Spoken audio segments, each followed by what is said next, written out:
अस्सलाम वालेकुम। मेरा नाम डॉक्टर मोहम्मद सलमान है और मैं as a consultant medical and chest specialist Max Health Hospital Islamabad में काम करता हूँ।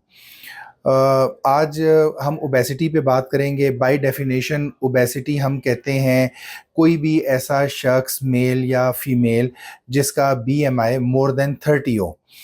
ओवरवेट को हम लेते हैं 26 टू तकरीबन 29.9 और 30 एंड अबव को हम कहते हैं ये ओवरवेट है या ओबेसिटी है, इनकी बहुत ज़्यादा वज़न है। और फिर जो मॉर्बिड ओबेसिटी है उसमें फिर डिफरेंट कैटेगरीज होती हैं और उसकी डिफरेंट लेवल्स हैं।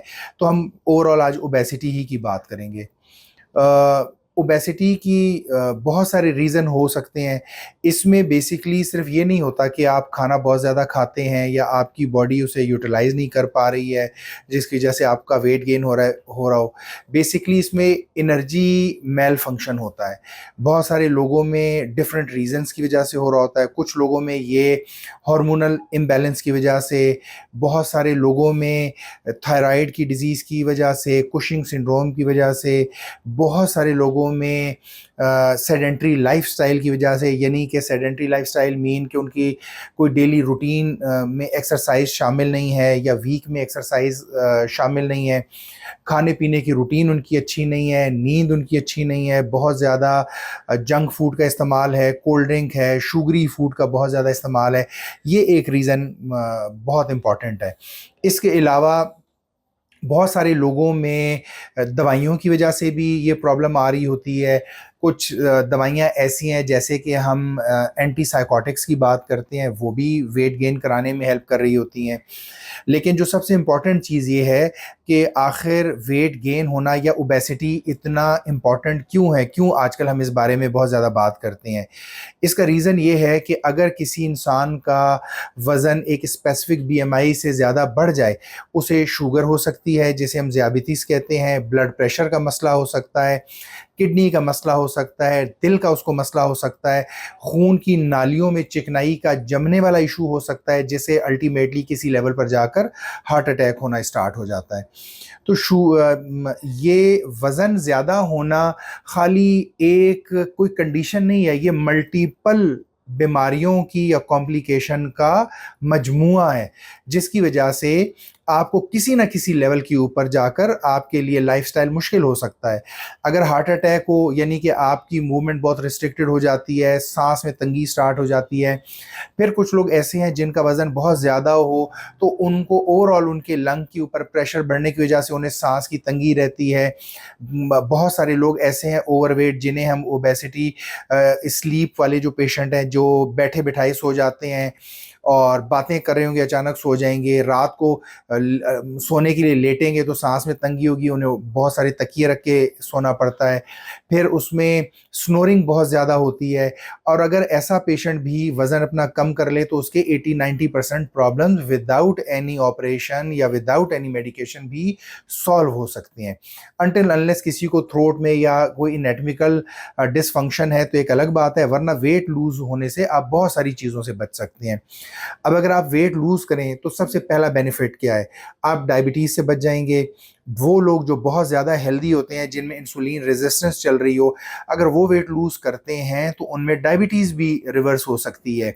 आपकी बॉडी ऑलरेडी इंसुलिन बना रही होती है, फैट की वजह से इंसुलिन आपकी प्रॉपर नहीं रहती है, आपको और ज़्यादा इंसुलिन की ज़रूरत पड़ती है जिसकी वजह से डायबिटीज़ हो जाती है। वंस आप फैट रिड्यूस कर जाएं अपनी, आपकी इंसुलिन मोर देन इनफ हो जाती है और आपकी शुगर रिवर्स हो सकती है। वेट लूज होने से आप दिल की बीमारियों से बच सकते हैं। अगर किसी को किसी की खून की नालियों में चिकनाई जमना शुरू हो गई है तो वेट रिड्यूस होने से उसमें फर्दर प्रोग्रेशन नहीं होती और आप लंबे ड्यूरेशन के लिए वॉक कर सकते हैं। आप जब वेट आपका लूज होता है आपका कॉन्फिडेंस बहुत ज़्यादा बढ़ता है जिससे आप अच्छे कपड़े पहन सकते हैं और बहुत सारी हेल्दी एक्टिविटी में आप हिस्सा ले सकते हैं। मैं रूटीन में ऐसे बहुत सारे पेशेंट्स को देखता हूँ जिनका कॉन्फिडेंस सिर्फ वेट लू बहुत ज़्यादा होने की वजह से लूज़ हो चुका होता है, ना वो अच्छी ड्रेसिंग कर सकते हैं, फंक्शंस को अवॉइड करते हैं। अब कोई बंदा है जो कहता है कि जी मैंने पैराग्लाइडिंग करनी है, हॉर्स राइडिंग करनी है, या कोई बंदा कहता है कि जी मुझे हाइकिंग का बहुत ज़्यादा शौक है, तो बहुत ज़्यादा जिन जो ओवरवेट होते हैं उनमें घुटनों का प्रॉब्लम, हड्डियों का प्रॉब्लम, सांस का प्रॉब्लम, तो वो सारी चीज़ें उनकी लाइफ में से रह जाती हैं। अब अगर हम बात करें कि जिस किसी इंसान का बहुत ज़्यादा वेट हो या बीएमआई मोर देन 30 हो चुका हो, तो उसको करना क्या चाहिए? सबसे पहले तो आप अपने हेल्थ केयर प्रोवाइडर से जाकर मिलें। वो आपकी पूरी रूटीन को असेस करेंगे, ये देखेंगे कि आइदर ये आपका प्योरली मेटाबॉलिक कोई रीज़न है, कोई इंसुलिन रेजिस्टेंस है, हार्मोन का कोई इशू चल रहा है, आपकी सेडेंटरी लाइफस्टाइल या डाइटरी हैबिट इस किस्म की है जो ये आपके लिए प्रॉब्लम क्रिएट कर रही हैं, या आप कोई ऐसी मेडिसिन खा रहे हैं जो वेट गेन करवाने में बहुत ज़्यादा इंपॉर्टेंट रोल अदा कर रही हैं, तो वो उसके अकॉर्डिंगली आपको गाइड करेंगे। लेकिन वो लोग जिनको अभी तक ये नहीं पता कि उनका वेट गेन क्यों हो रहा है, उनके लिए मेरी सजेशन ये है कि आप अपनी लाइफ में एक्सरसाइज को हर हाल में इंट्रोड्यूस करें। 150 घंटे पर वीक एक्सरसाइज आपको करनी चाहिए। 150 घंटों को आप 7 दिनों में डिवाइड कर लें, 5 दिनों में कर लें, या 4 दिनों पे डिवाइड करके जितने बनते हैं उतनी एक्सरसाइज उतने दिन के हिसाब से आप ज़रूर करते रहें। जंक फूड जितना है ये सारा का सारा छोड़ दें।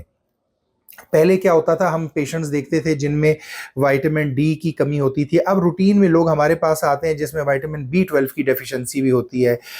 हम नॉर्मली जंक फूड इतना खा रहे होते हैं कि मुझे ये लगता है कि बहुत सारे हमारे गट के इश्यूज स्टार्ट हो चुके हैं, जिसकी वजह से हम अगर कोई नेचुरल या ऑर्गेनिक फूड भी खा रहे हो तो उसकी एब्जॉर्प्शन भी नहीं हो रही होती हमें। तो अगर आप जंक फूड को अवॉइड करेंगे तो आपको जो ऑर्गेनिक फूड है या जो खाना पीना है उसकी एब्जॉर्प्शन भी अच्छी हो जाएगी। आपकी ओवरऑल हेल्थ पे, आपकी वेल बीइंग पे बहुत ज़्यादा पॉजिटिव इफ़ेक्ट आपको आना शुरू हो जाएगा।